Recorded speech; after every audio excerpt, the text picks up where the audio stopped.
And now let's join Dr. Watson and get on with our story. Good evening, Mr. Bartell. Well, Doctor, your study seems a little bigger than usual this week. Yes, my boy. I felt that as tonight's new Sherlock Holmes adventure was rather an exciting one, the men here at Camp Roberts might like me to tell it to them in person. I'm sure they will, Doctor. Which particular story have you selected? One that I call The Strange Case of the Murder in Wax. It concerns one of the most sinister mass murderers who ever threatened the peace of London. It was in the summer of 1900, and the city had been rocked by a series of ghastly murders on Hampstead Heath. Hampstead Heath? Yes, Hampstead Heath. That's a large, rambling park in the suburbs of London, Mr. Bartell, and noted as a rendezvous for young lovers.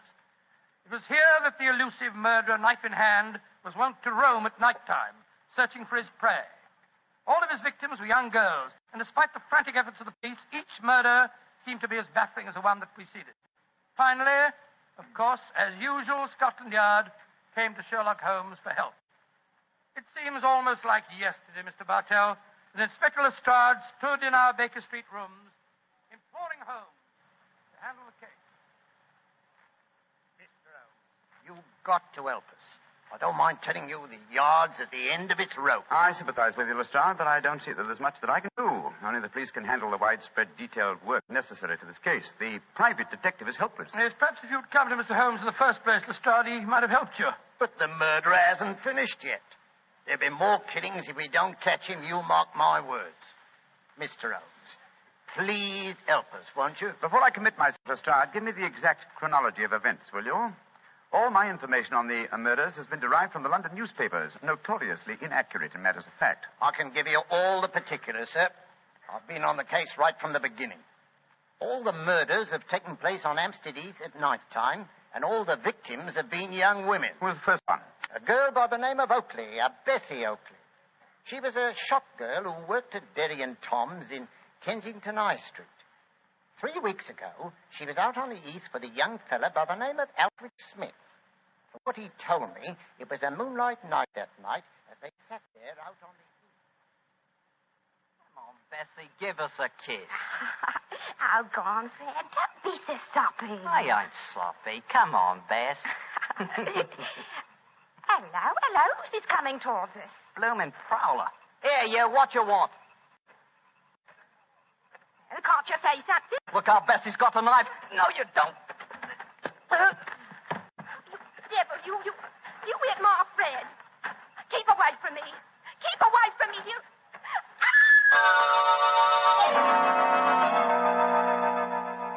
And that's all I know, Inspector Lestrade. I never got a good look at him. He caught me on the head, and when I come to, there was poor Bessie with her throat cut. Yeah, that's your story, young fella, my lad. All right, Sergeant. You can book him on suspicion of murder. Sir George, we shouldn't be walking on the Heath. Didn't you read about the murder here 2 days ago? It's a fine thing. I take you out in the moonlight, and you talk of murders. Let's talk about us, Violet, darling. It seems to me we should talk about your wife. My wife doesn't mean anything to me anymore. Violet, if I could get a divorce, I'd... There's someone behind that tree. He's coming towards us. Who are you, son? What do you... No, you don't. Don't come near me. Don't.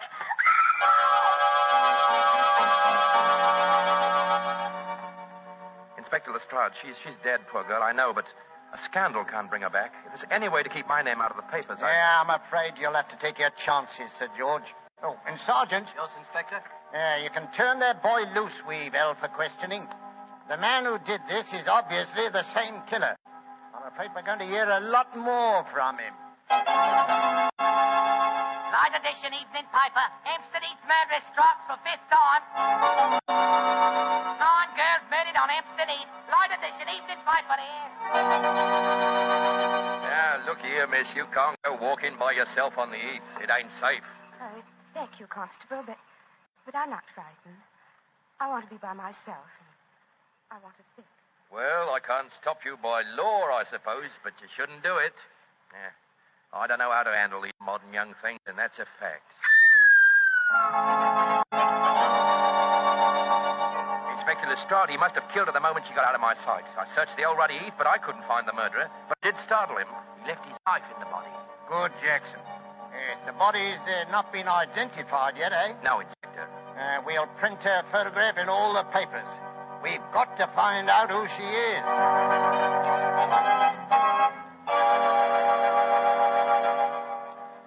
Mr. Bishop, is this the body of your missing daughter? Yes, it's Rosie, my Rose. Inspector Lestrade, if I ever lay my hands on that murdering fiend, I'll kill him. I'll kill him with my bare hand. There's the story, Mr. Holmes. Rose Bishop was the 10th and last girl murdered. But she was the first girl murdered when she was alone. Eh, Lestrade? Yes, sir. You found no clues? Well, none that proved anything when we checked on them. Let me ask you a question or two, Lestrade. Well, anything you like, sir. You've taken the obvious precautions, of course. Oh, how do you mean, You sir? posted a heavy police guard on the heath? Well, yes, sir. We've had 100 plainclothesmen walking there at night ever since the second murder. But he seems to slip through our fingers. I suppose you've also posted policemen dressed in women's clothes. Yes, Mr. Holmes. And we've hired girls to walk the heath in couples with our plainclothesmen. But the murderer won't seem to rise to our bait. Oh, he's a cunning brute. Yes, he is, Watson. Obviously a morbid madman obsessed by a hatred of love. He'll be hard to catch. Lestrade, you mentioned clues that amounted to nothing when you checked them. What were these clues? Well, footprints, a couple of cigarette butts dropped at the scene of the crime. Nothing that helped us. The only important clue was the knife we found in the body of Rose Bishop, the last girl murdered. Of course, the experts at the yard examined it. Yes, sir. Didn't tell us a thing, though. You had the knife with you? Here it is, Mr. Holmes. I knew you wouldn't trust us. You'd want to look at it yourself. Thank you, Lestrade. Yes. Mm-hmm. Interesting. What is it, Holmes? This knife is a collector's item. It's at least 100 years old, I should say. May I keep this overnight, Lestrade? I should like to conduct a few experiments of my own. Why, of course you can, sir. Then you're going to take on the case, Holmes? Now, let us say that I'll take it under advisement. I'll do my best, Lestrade. I'll do my best. Well, thank you, sir. If any further developments occur, communicate with me at once, will you? Yes, sir. In the meanwhile, I'll smoke a few pipes on the problem. But I promise nothing, my dear fellow. I promise absolutely nothing.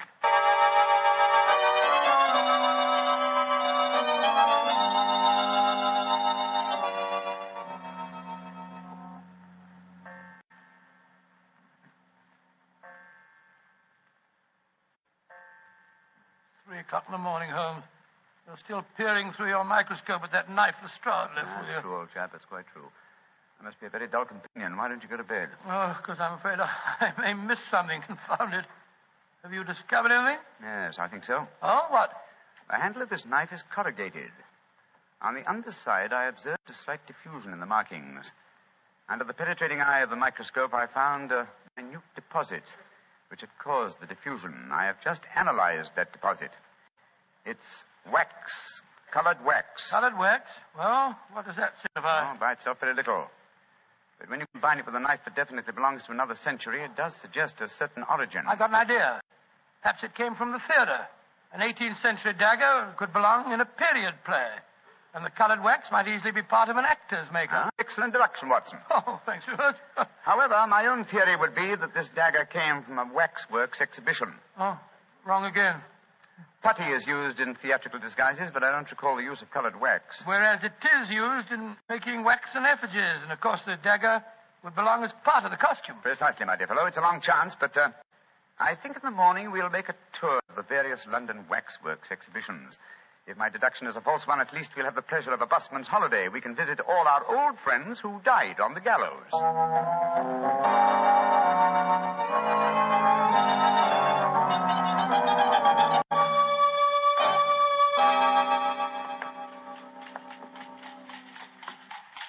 Any tired, old chap? I must say I'm a little weary. This is the 4th waxworks exhibition that we've been to.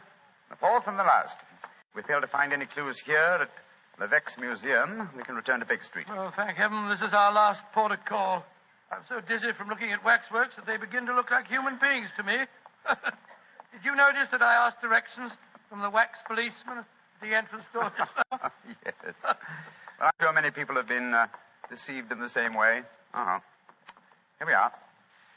Oh, Monsieur Levesque doesn't believe in understatement, does he? Look at that sign there. Oh, gracious me. The Chamber of Horrors. Come in and see the pageant of murder. All the great killers of history reenacting their famous crimes. Well, let's go in, Watson. We should feel thoroughly at home. Creepy in here, isn't it? I've heard that Monsieur Levesque will pay £100 to anyone who will spend all night alone in the Chamber of Horrors. Yes, I've heard of that challenge, too. Are you thinking of accepting the bet? Great Scott, now I can spend a night here for 1,000. A very comprehensive collection of killers, aren't they? Let's see. Williams, Wainwright. Marchioness de Brinvilliers. By George, yes. She was an attractive woman, wasn't she? As trim a pair of ankles as ever I've seen. Yes, but you wouldn't have liked her cooking, Watson. She used the most lethal condiments of almost any woman in history. Hello. What is it? Look over there. I was wondering when we'd come to one of your cases. Dr. Grimsby Rylott and the murder at Stoke Moran. Or the case of the Speckled Band. By Jove, Holmes, the tableau's extraordinarily realistic, isn't it? Yes. One other old friends of mine are represented here. Should rather like to renew acquaintance with Ricoletti of the Clubfoot and his abominable wife. Ricoletti? I don't remember him, Holmes. Oh, one of my earlier cases, old fellow. I must tell you that story sometime. I wish you would. Holmes, look, that veiled figure over there. Read the placard in front of it. The Hampstead Heath murderer. Well, how very interesting. The face is covered with a black veil. Is this pure showmanship, I wonder, or does Monsieur Levesque know more than Scotland Yard and I? Good day to you, gentlemen. Great Scott, you startled me, sir. Are you admiring my collection of murderers? Monsieur Levesque? Yes, sir. And haven't I the distinction of addressing Mr. Sherlock Holmes? That is my name, and this is my friend, Dr. Watson. How do you do? How do you do, Doctor? I'm greatly honored to meet you both. What do you think of my Chamber of Horrors? It's very impressive. We're particularly interested in this veiled figure of the Hampstead Heath murderer. Yes, indeed we are, sir. Is there a face beneath that veil? I'll let you in on a trade secret, gentlemen. There are no recognizable features behind that veil. This is purely for publicity purposes. The public always expects to see the latest horrors here. And I thought I'd titillate their morbid palates by having a mysterious figure representing the killer. Of course, if he is captured, I shall add his effigy to my collection. You think he will be captured, then? One can only speculate. He's a clever man, Mr. Holmes. By the way, Monsieur Levesque, does your offer of £100 to anyone who will spend a night in the Chamber of Horrors still hold good? Oh, yes. Are you thinking of accepting the bet, Mr. Holmes? No, but Dr. Watson would like to. Well, Holmes, I don't recommend the experience, Doctor. It's an ordeal that calls for nerves of steel. However, I shall be glad to arrange for I haven't the slightest intention of backing down now? Of course you haven't, old fellow. What time shall my friend return, sir? About 11:30 tonight. I'll be waiting for him at the main entrance. Splendid. Come on, Watson. Oh, Holmes, I told Good day, you... Monsieur Levesque. Good day, gentlemen. I shall be waiting for you tonight, Doctor. Holmes, what the blazes do you think you're doing? I haven't the slightest intention of keeping that appointment tonight. Well, of course you haven't. I shall keep it. Disguised as you. You keep it? For heaven's sake, tell me what you're up to, Holmes. You didn't even mention that missing dagger to Levesque. No, because he knows something about the murderer. I'm convinced of it. Well, why'd you say that? As we were standing there talking to him, a breath of air from the open window blew back a corner of the veil. I'll swear that there are clearly defined features beneath it. And so you're going back there tonight to find out. That's right, old fellow. The superstitious used to believe they could use a waxen image to kill a man. Tonight, Watson, we shall prove that a waxen image can be used to trap a killer. Well, Doctor, so Sherlock Holmes decided to disguise himself as you and spend a night in the Chamber of Horrors, Yes, huh? that's right, Mr. Bartell. After dinner that night, he began to apply the makeup. It's uncanny to sit there in Baker Street and watch Holmes slowly turning into a very convincing replica of myself. As he did so, we discussed last-minute arrangements. I'm promptly at 11:30, Watson. If I'm not back here by 2 o'clock, you better come after Well, me. should let me come and wait outside, old fellow, just in case there's any trouble. No. You'd attract attention. By the way, do you recall the name of the last girl murdered on the Heath? Yes, Bishop. Rose Bishop, wasn't Exactly. The only girl who was murdered when she was unescorted. The body was identified by her it? Well, father. what of it, Holmes? Levesque is a French name, and yet the gentleman had a decidedly English accent. I should say that he adopted a foreign name as being more suited to his profession. I don't see what you're driving at. What's the connection between Levesque, the owner of the waxworks, and the father of Rose Bishop, the murdered girl? Levesque is the French word for bishop. Great Scott. You think that he knows who the murderer is and... I know only one thing, Watson. Miss seal is beneath that black veil. There. Now, how's my disguise? Wonderful. You look exactly like me, but how do you manage about the voice? Well, I don't think that'll be too difficult, old man. After all, Rebecca knows very well. Oh, I can't understand half what you're saying. In your own case, old chap, that's a handicap that I've suffered from for years. Rubbish. I'm perfectly intelligent. Now, let me see. The bullseye lantern, yes. Watson, I think I'll borrow your revolver, too. I probably won't need it, but for once I think it might be safer for me to go armed. Here, Holmes. Now, do be careful. I will, old chap. Don't worry. Goodbye. And if I'm not back by 2 o'clock, you better come to the waxworks and see what's happened to me.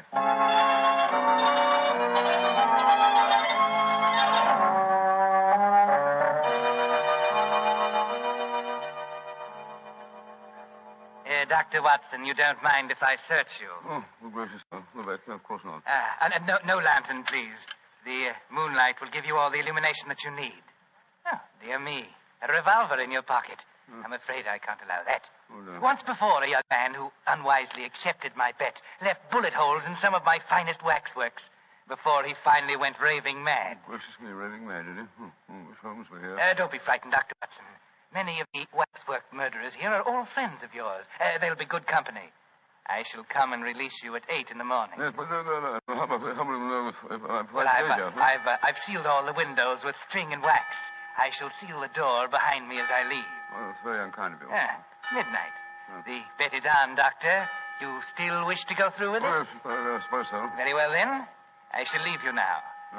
Good night, Dr. Watson. Good night. Pleasant dreams. Pleasant dreams.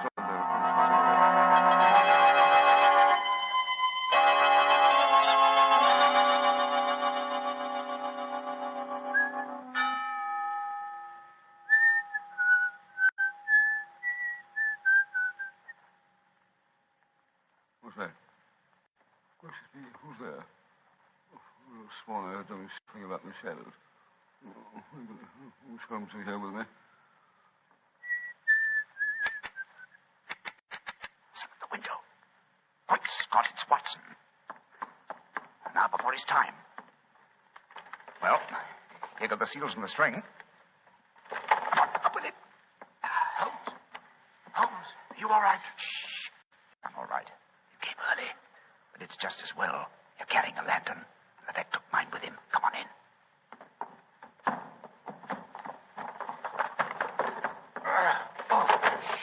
There we are. Go on, open or quiet. I'm glad to see you, Watson. But what made you decide to come here so early? After you left the start, came to Baker Street. He told me there was another murder on the Heath at 7 o'clock tonight. Another murder, eh? I started worrying about you, Holmes. I had a premonition of impending danger, and I decided to come over here. You're not angry with me? Oh, of course not, my dear fellow. I'm glad of your company, and I appreciate your concern. Have you looked under the veil of the waxwork figure of the Hampstead Heath murderer yet? No, I was just about to. Your lantern will be most useful. Come on, Watson. Oh, what have you been doing? Just doing nothing? Yes, I wanted to give Levesque an impression that I was here for the night, and I also wanted to do some serious thinking. I smoked 2 pipes on the problem, Watson, and I think I know the answer now. I'm willing to swear you'll know the face you see when I lift the veil from the waxen dummy. Here's the figure. Now, hold your lantern a little higher, will you, won't you? That's it. I lift the veil, and who do we see? Good Lord, it's the waxwork figure of Levesque himself. Precisely, Watson. An unparalleled example of the self-betrayal inherent in criminal egotism. Levesque couldn't resist the... Holmes, the waxwork is moving. It's alive. Yes, gentlemen. Which is more than either of you will be in a few minutes. You re-entered this room by a secret door, I suppose? Yes, Mr. Holmes. And since you've displayed such a flattering interest in the Hampstead Heath murderer, I decided to remove the wax figure and appear in person. Look out, Holmes. He's got a revolver. Oh, no, Doctor. This isn't a revolver in my pocket.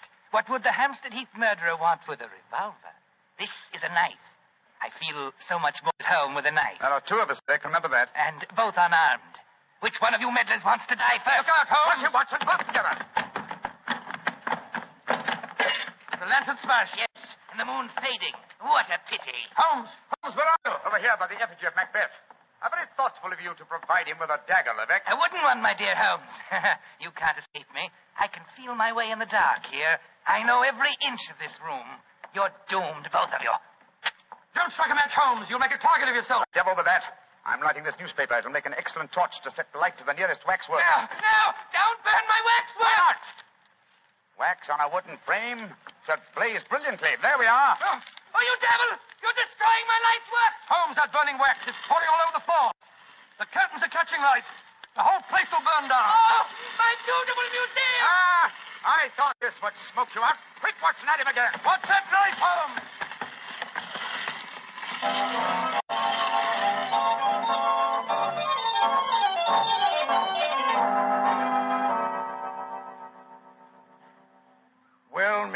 Holmes, you've done it again. You've solved the case in a blaze of glory. Get the point, sir? A blaze of glory. Yes, Lestrade, I get the point. Thank you very much. Pass that marmalade, will you, Watson? Holmes, is that the morning paper you brought with you, Lestrade? Yes, Doctor. Want me to read you the headlines? Yes, please do. Yeah. Hampstead Heath murderer captured in fire that destroys waxwork exhibition. You know, Mr. Holmes, you and the doctor were lucky you weren't burned to death. Never mind the chance you ran of having your throat cut by that maniac. It was fortunate that the police and firemen were on the scene as quickly as they were. Lebec had the strength of 10 men. Yes, the strength of a madman. He'll never stand trial, of course. No, Doctor. He'll end up in an asylum where he belongs. Mr. Holmes, what made you suspect Lebec? You first gave me the clue yourself, Lestrade. You told me that all the murdered girls were accompanied by men when they were attacked. All of them save one, Rose Bishop. Therefore, if the murderer was venting a hatred of love, he had to be someone very close to Rose Bishop to know that she was a suitable victim. That point alone, which I was shockingly slow in observing, should have told us to focus our attention on the father, Mr. Bishop, alias Lebec. Well, your theory was certainly right, Mr. Holmes. You should have heard his raving after the arrest. He swore his daughter had been ruined, and so he'd killed her, too. Holmes, the waxwork figure of the killer, the one with the veil over its face, the features underneath were those of Lebec himself, weren't they? I'm certain of it, old fellow. You see, he had two great prides. The first, his natural pride as a fine craftsman in wax. The second, his perverted pride as a prominent and successful murderer. These two prides combined suggested to his crazed mind that he make a waxwork figure of himself and range it with the other great killers of history. Yes, but he was cunning enough to protect himself by placing a veil over the face. Precisely, my dear fellow. And when he saw us yesterday and we accepted the wager, he undoubtedly became suspicious and removed the wax figure last night and made his personal appearance as the murderer with every intention of killing us both. Yes, we were very lucky, old chap. Yeah, if you ask me, Mr. Holmes, you've been very smart. No, I quite agree, Lestrade. I think you solved the case brilliantly, Holmes. No. I've been very sluggish. I solved by circumstance and melodrama what should have been a purely intellectual problem. I'm not pleased with myself. Lestrade, I hope that my name has not been used in that newspaper report. No, it hasn't, sir. Excellent. I want no credit in this case. Oh, do you mean to say that you're going to let Scotland Yard get the praise for catching him, Holmes? Why not? Well, that's very generous of you, Mr. Holmes. It'll make things a lot easier for me. Yes, it certainly will. Holmes, I can't see why you reproach yourself. Because, my dear Watson, like the Hampstead Heath murderer, I, too, have my pride as a craftsman. This case had a clearly defined pattern, and I was unable to recognize it. If you should have occasion to chronicle this story, Watson, and I should prefer that you didn't, I would like you to entitle it The Education of an Idiot. Oh, come now, Holmes. The education of an idiot? That's absurd. I know. But if you do tell this story, it'll probably end up as The Strange Case of the Murderer in Wax.